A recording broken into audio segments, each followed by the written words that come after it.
part of getting my health together was actually getting out and doing some things with my family. So I've been enjoying that as well. But I haven't been as in touch with the politics as I usually would be. And for a political junkie like myself, whenever I get into this mood, I have to, give me a big old dose of politics. And this is a great time to always get people who've already went through their first time coming through Sonnie's Corner back on to go ahead and let's flex our intellectual prowess, as well as getting our junky political fix out of the way. So, of course, today we are going to have author, columnist, and commentator, the one and only Adrian Norman, back on the show. Welcome back, bro. Welcome back. What's going on, Sonnie? Thanks so much for having me. Appreciate you having me back on the show.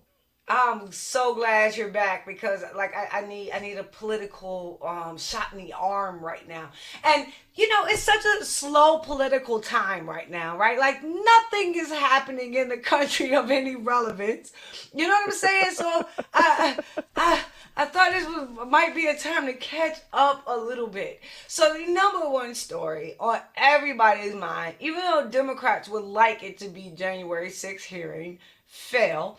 The biggest story on everybody's mind right now is inflation, is the economy, the price of gas, and watching a stumbling, bumbling president Joe Biden overseas just making everything look, feel just so worse, so hopeless. Like, oh my goodness. When you want a political fix, this is not the recipe you want to be running to. That is true. I mean, the inflation crisis is a self-inflicted wound.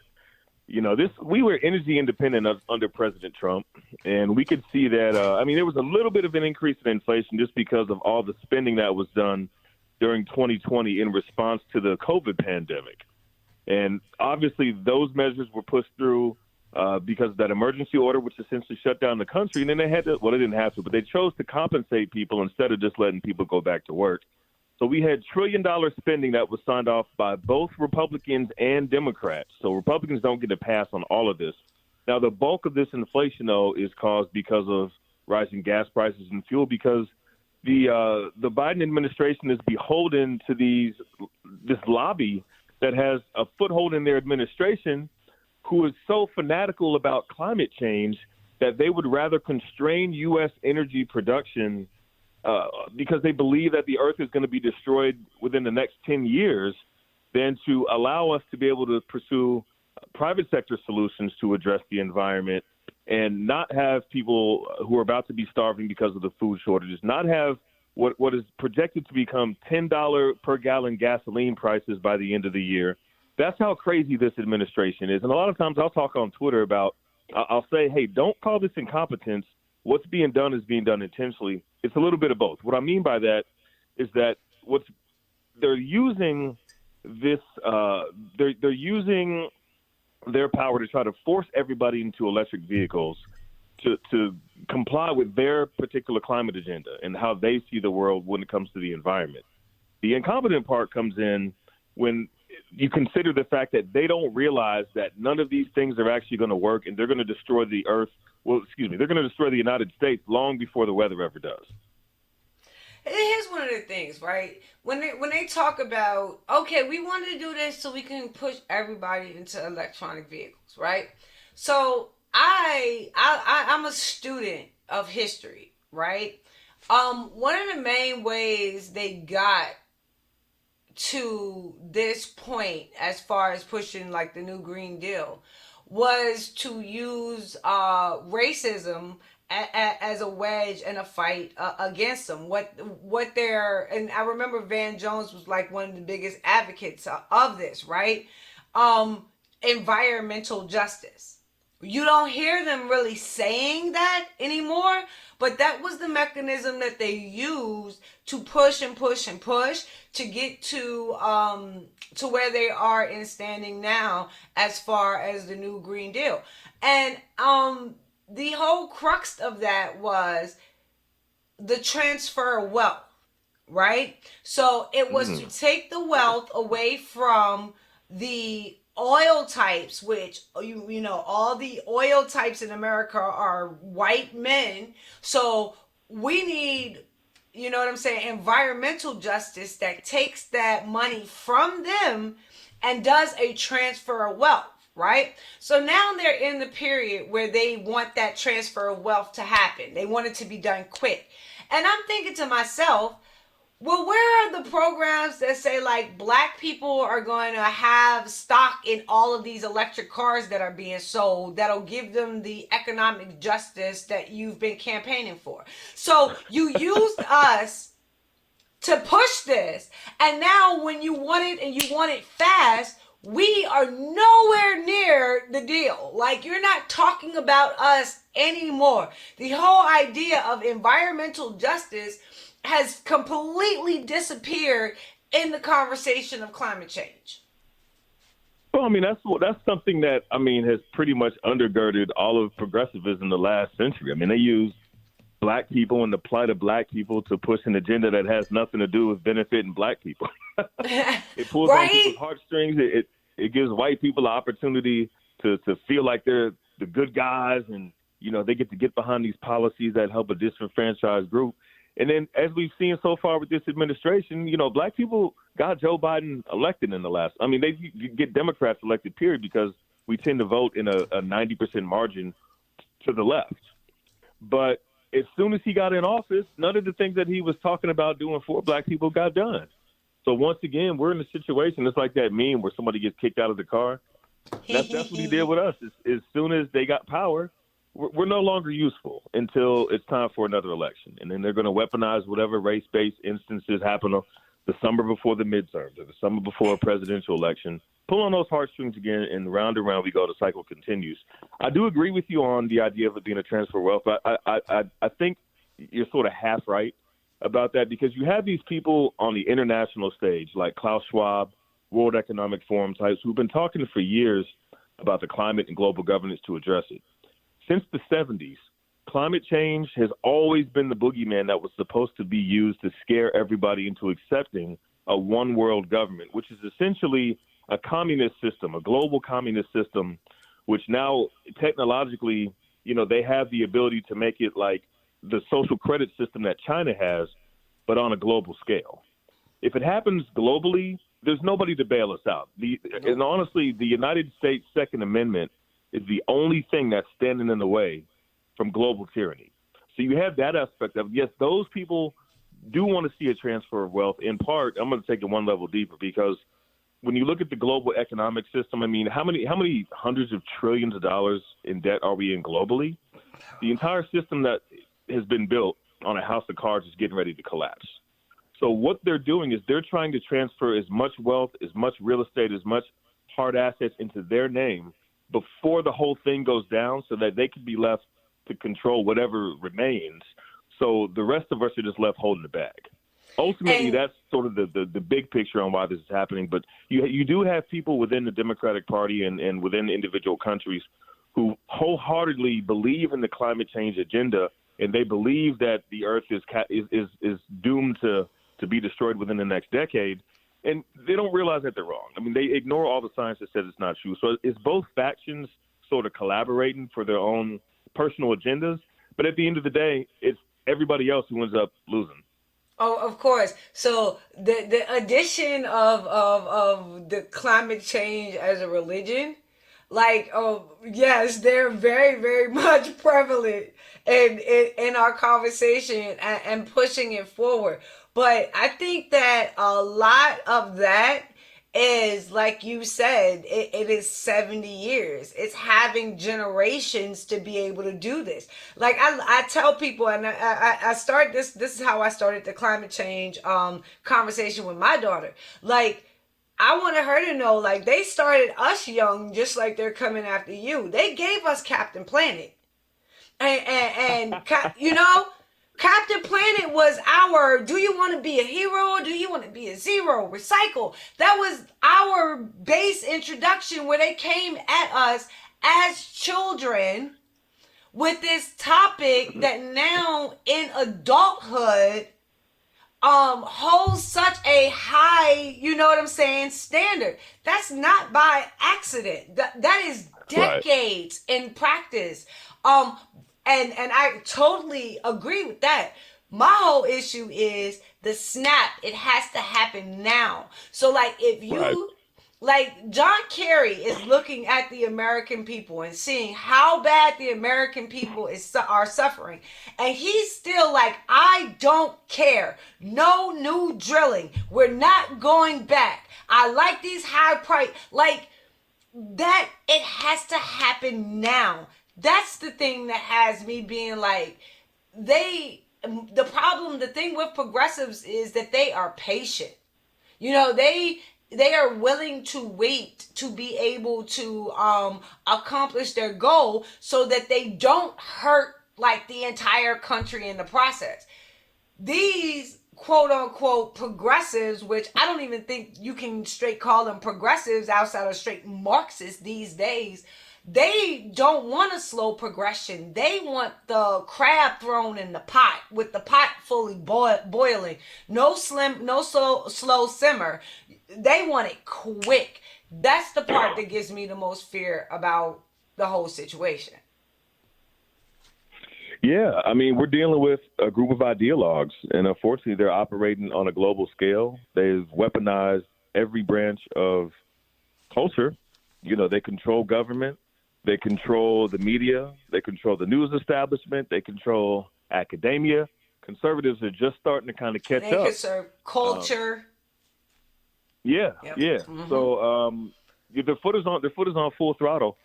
And again, I think it's complex, and there's multiple reasons why that is, which we kind of just went over.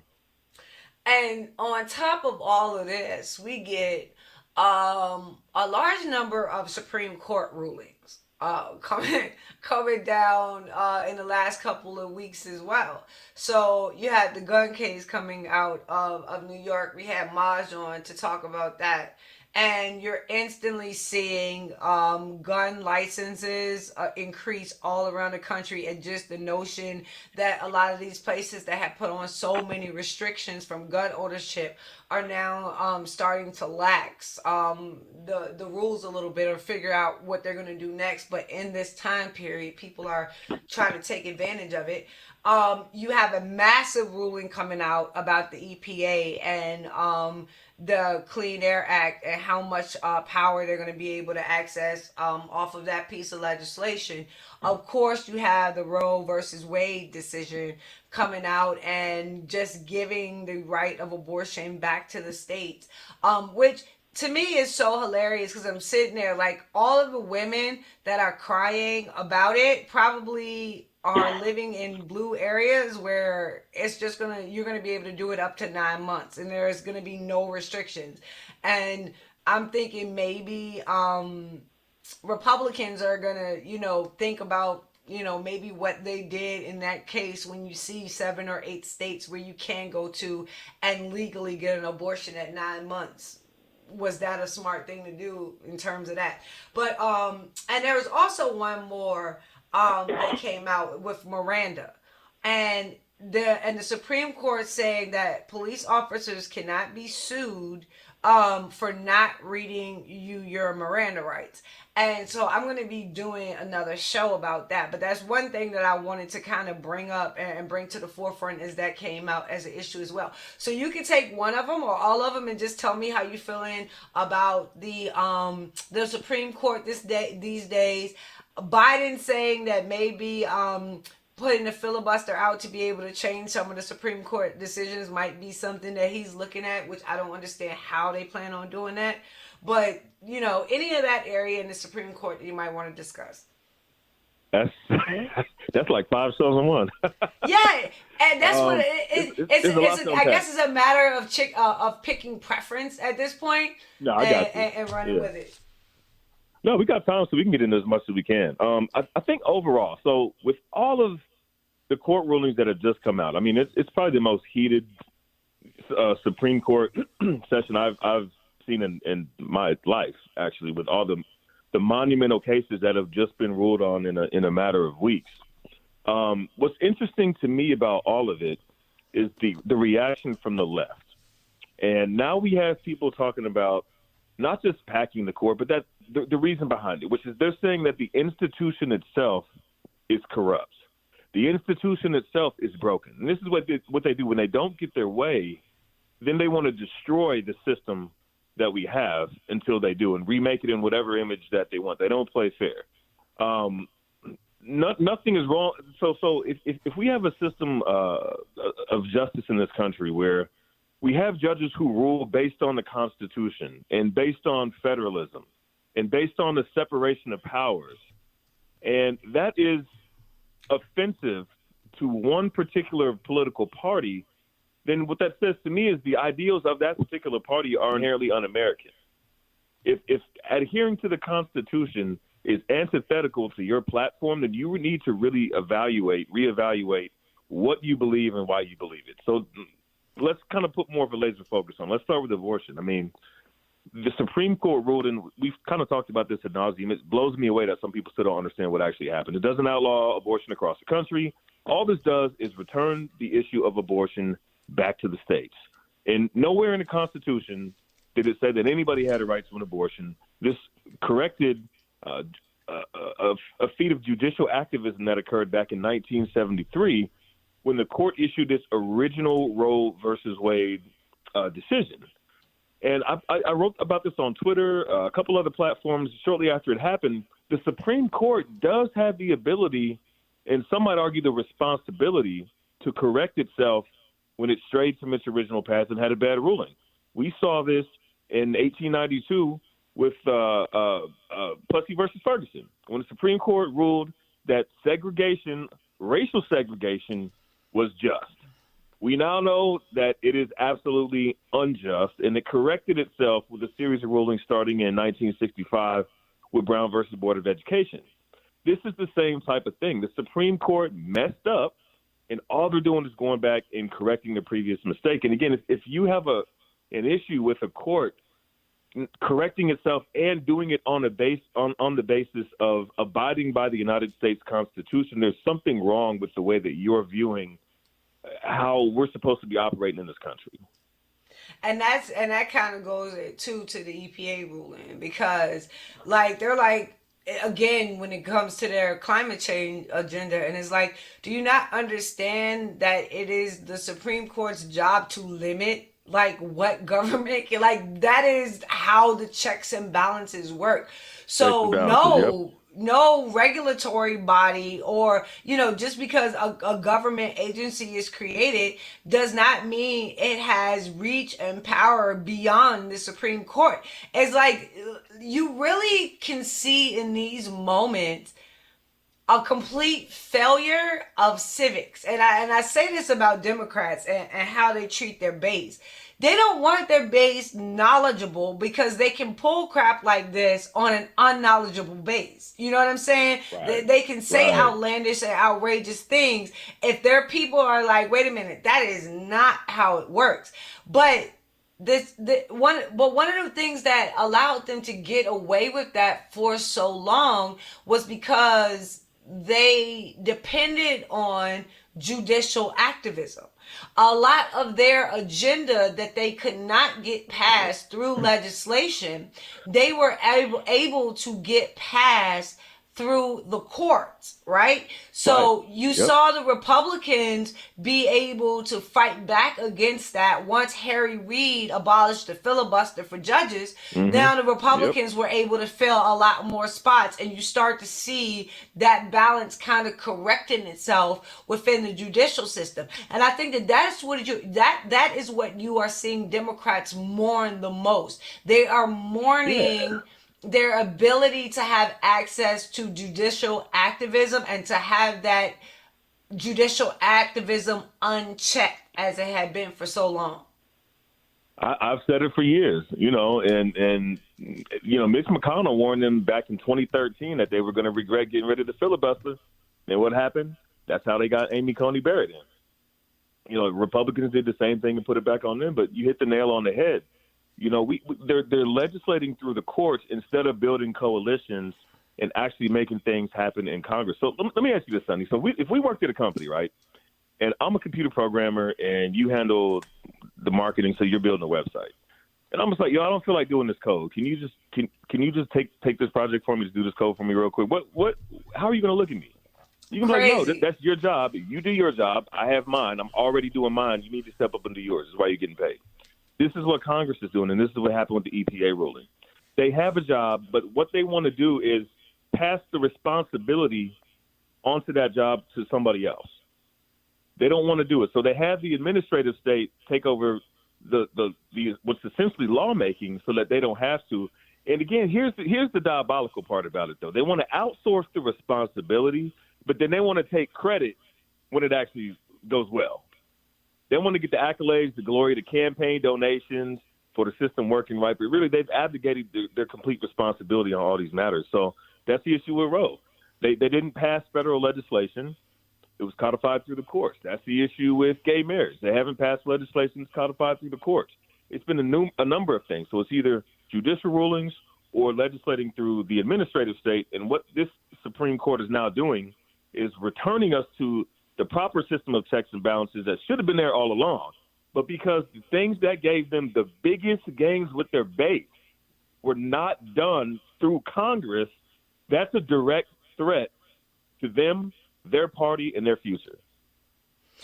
So we've been watching the violence that has been occurring before because of the leaking of the Roe Wade decision, and we've been watching we've been watching protesters. I was going to call them activists. I don't want to call them activists. Protesters showing up at Supreme Court justice houses. We found one that had a attempted murder plot for, you know what I'm saying? Mm-hmm. And after the Roe decision, we have seen the onslaught of hatred that has been thrown at Supreme Court Justice Clarence Thomas.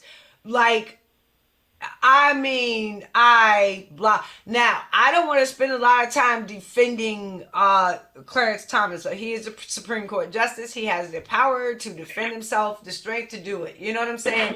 But you are starting to see the Black community wake up and be like, hey, we don't have to like him, but you are going too far. Like, you are showing us your true colors. And when you have that on top of Black people fleeing the Democratic Party just because of the economic situation, just because of crime, just because of school, because I can keep naming things, but you have Black people fleeing already, right? And then now you're having this response to Clarence Thomas show a lot of Black people exactly what some of their white progressive allies really think of them. It is really a scene to behold. And I think you were right about something you said earlier, where they're going to be waiting for their next racial incident to happen for them to be able to take their protest further, because I think that they wanted to do it around Roe versus Wade, but they realized they don't have the numbers in that area to be able to get the protest that they want. The only way they get the numbers is with a racial protest. But with Black people so clearly seeing the Democratic Party for what it is and the Biden administration for what it is, what do you think about the chances of them actually getting away with a racial situation this summer? I don't know. It's hard to say. I mean, we got 130 days roughly until the midterms. A lot can happen during that time. But I think how the treatment of Clarence Thomas was a big wake-up call. I mean, you start getting called the N-word by progressives because you don't agree with them. Like, that's going to start turning some heads, right? And it's kind of harkens back to how we were treated back in the 1940s and 50s in this country when we didn't comply with what white progressives wanted. Then all of a sudden we were the outcasts, and they were free to use whatever despicable, demoralizing, racist language they want toward us. And it's been normalized sort of behind the scenes, I would say, but now the mask is starting to come off and it's starting to slip up, and now we got the receipts. So I think their chances of weaponizing another racial incident this year just got dramatically lower because of how they handled Clarence Thomas. Exactly. That's exactly how I was thinking, and I'm like, I hope Republicans do not screw this up. I hope they see more than just don't talk about Clarence Thomas like that, and actually understand what Black people are seeing and why they're feeling the way they feel. So when these racial incidents pop up, they don't go into the reverse mode of sounding exactly like the progressives that they're berating today. You know what I'm saying? One of the funniest ones I heard was the dude, and he called Clarence Thomas a field N-word, right? And I was like, you can't even get the terminology right. You know? Like, if you want it to be like the diss, you have to call him the house, you know what I'm saying? Not the field one. Right. The field one is the one in the work out in the fields doing the work. You're supposed to call them the house one. So I'm like, they are so obsessed with this that they don't even understand the terminology, but they still find it coming up on themselves to regurgitate it. It has been hilarious to watch. Right. Yeah, it's been hilarious to watch. All right, we're going to take a quick break. We're going to come right back, and we're going to have one more subject we want to cover with you, okay? Cool, sounds good. All right, we'll be back in one moment.